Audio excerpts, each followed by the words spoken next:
Like I saw the gentleman from the Grammys. I forget the dude's name. Erlach? Ken Erlach. Our best friend. You know what I'm saying? And so I saw Ariana was kind of, dragging him, and, you had some issues with him. And I know that you were saying that you felt like you were being bullied for the past few years and not winning a Grammy. How do you feel about that? Obviously you feel you deserve a Grammy, but what's the thought process behind Ken? Well, many, many, many years ago. To freedom! I want to hear my sound effects in the big speakers. Word. We got to get the whole vibes. To freedom! Many, many, many moons ago. This is my storytelling voice. Let's get it. The Grammys asked me to perform. And I was very excited. I had already started breaking records. Yeah. I had already started doing, I think I had like 7 songs on the Billboard Hot 100 at the same time before my album dropped. Right. I had already been on records with Kanye and Jay and like Wayne and the greats. Absolutely. And that's one thing I want to point out. When people come in the game, observe who will do a song with them. Because the greats pick and choose a lot. Like, and you can tell how they view your talent by if they work with you. So when I came in right away, all the people that we think are the greatest rappers alive worked with me because my talent was stamped. It was like no gimmick on the talent. Right. It was just raw and like, So by that time, things were, it was kind of a big deal, and Grammys asked me to perform. They came to my studio, listened to the record, agreed they liked it, everything, and it just so happened that Whitney Houston passed away. Okay. And when I was about to go on stage, not the day before, not in the morning. Yeah. But when I was about to go on stage, I was told by my then management that the people from the Grammys wanted to speak to me. They came into my dressing room and said, "We don't think you should perform. We don't want you to perform anymore." Why? And I said, "Huh?" And I was already ready to go on stage. And they were like, "Well, because of the passing of Whitney Houston. And we don't think that the performance." I had no clue why and how.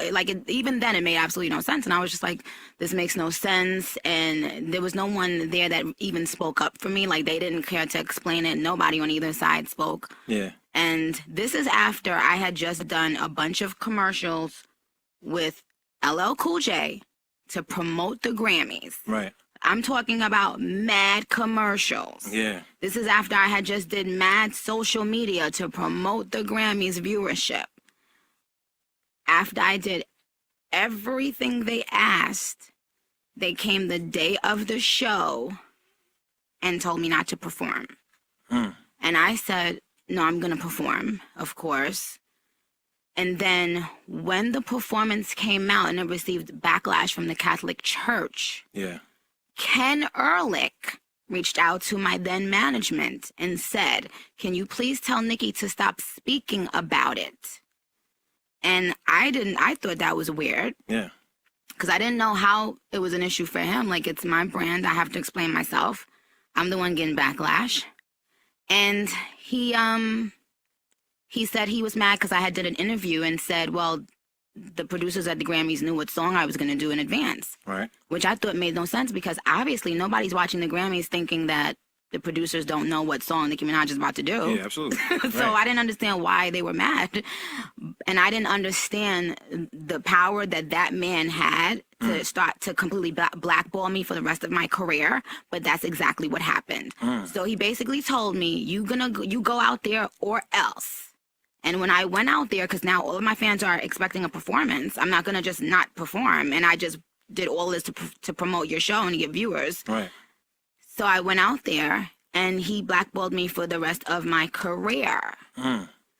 And he then made me feel afraid to speak on it, because thinking, well, if you do ever want to get a Grammy, you better not speak about it. So this is why when Ariana called him out the other day, I said, this man is still doing the same shit. And then I did my research and found out he's been doing clown, corny shit to people, and they've just been bullied into being quiet. But now, being that I'm at the place now that I don't give a fuck, right? Because I am a legend and I'm gonna die an icon regardless. Talk your shit. I can now let everyone know that the reason why a song like Monster or what, you name it. Yeah. You fucking name it. That's never been touched till this day creatively. Doesn't have a Grammy. That's why. It's because a little black girl thought that she could go against this powerful white man and say, no, I'm gonna perform. You're not making any sense. I promoted the fuck out of this show for you, and this makes no sense. Yeah. Because of that little backlash, he told me I should have basically lied and said the Grammys didn't know what I was gonna perform, which made no sense. Somebody would have believed that anyway. I didn't realize. So I saw him at Jay-Z's concert. And I was there again with my then management. Right. And I just remember how I walked up to him about to say hello, and he just looked at me like with so much, with just disgust. Like Did I was he say anything to you? Or absolutely nothing. I went up to him to try to say hi, shake his hand. Yeah. He just stood straight and didn't even look at me, like I was garbage. Wow. So since people want to know the real deal, why you see all this fuckery happening, that's why. That's why. Because whenever black women speak up for themselves, they look at you like, how dare you? Who do you think you are, bitch? And then when you do speak on it, you're the angry black woman. Right. And other black women feed into that. Right. And disrespect the black women that's speaking up, that can potentially open doors for them. Right. Man, that's interesting, man, that you kind of exposing it from that standpoint. Like, when you thinking about it, do Grammys even matter to you at this point? Absolutely fucking not. Nah. So Absolutely not.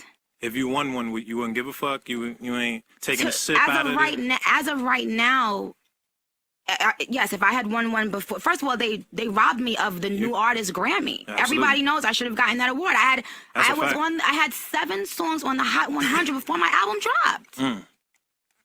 Like, I don't think people understand what's going on. Right. Best new artist they gave to Bon Iver over me, the person who they just made promote their whole show. Right. So now, what does it matter? Do you care if Tupac or Snoop or Nas or whoever doesn't have a Grammy?